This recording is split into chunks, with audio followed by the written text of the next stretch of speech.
जय हिंद दोस्तों, स्वागत है आपका आपके अपने YouTube channel learning point with Abhishek sir पर।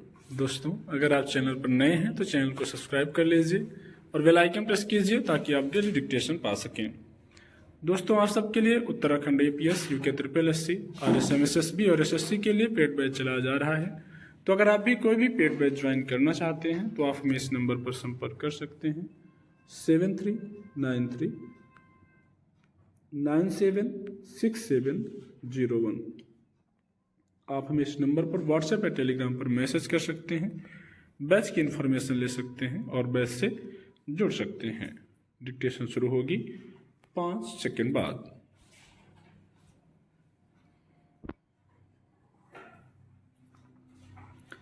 शिक्षा अपने आप में एक अत्यंत पवित्र शब्द है जिसके आगे सारी विशेषताएं और दावे अधूरे नजर आते हैं।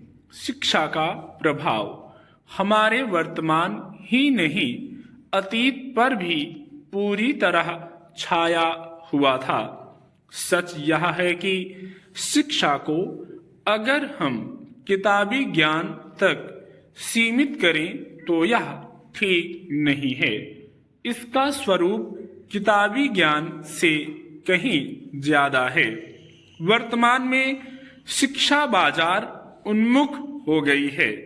चाहे शिक्षा देने वाले हों या शिक्षा लेने वाले, सभी शिक्षा को धन अर्जित करने का साधन मानकर चलते हैं।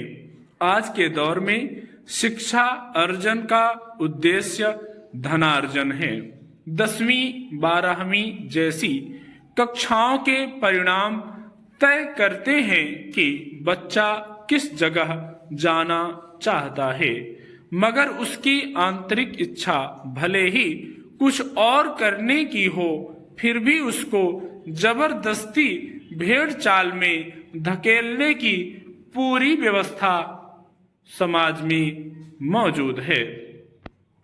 ऐसी स्थिति के लिए स्कूल कॉलेज के साथ साथ बच्चों के माता पिता भी उतने ही जिम्मेदार हैं।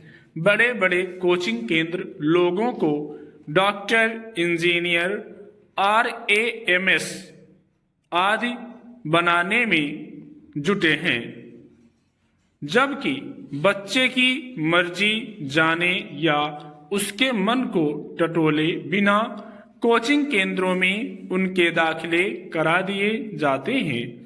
भले ही बच्चा दबाव झेलने में सक्षम हो या ना हो, समझने की बात यह है कि क्या पढ़ लिख कर केवल अपने उत्थान के लिए कुछ करना हमारे देश के लिए काफी होगा। मूलतः यह सोच ही बाजारीकरण की द्योतक है। पढ़ाई के नाम पर जिस तरह से फीस वसूली जाती है, उससे निर्धन बच्चों का भविष्य आमतौर पर अधर में रह जाता है।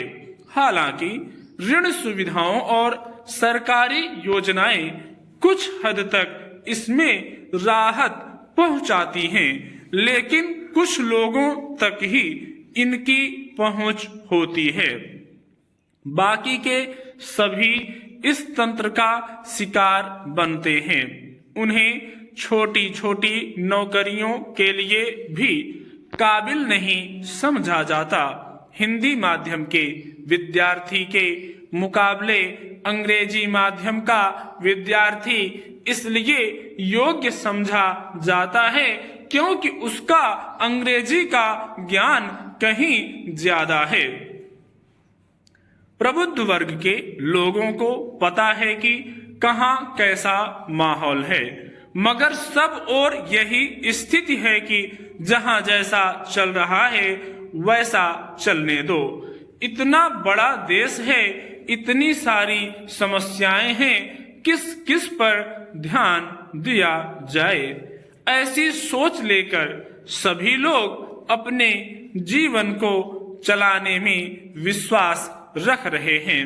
और फिर आज के इस युग में मैं क्यों बोलूं वाली धारणा का प्रचार अधिक ही असर दिखा रहा है। सड़क पर चलते हुए हम बहुत से गरीब बच्चों को देखते हैं। न जाने किसके अंदर कैसी प्रतिभा छिपी है। हमने शिक्षा के सारी बुनियादी बातों को दरकिनार कर दिया है।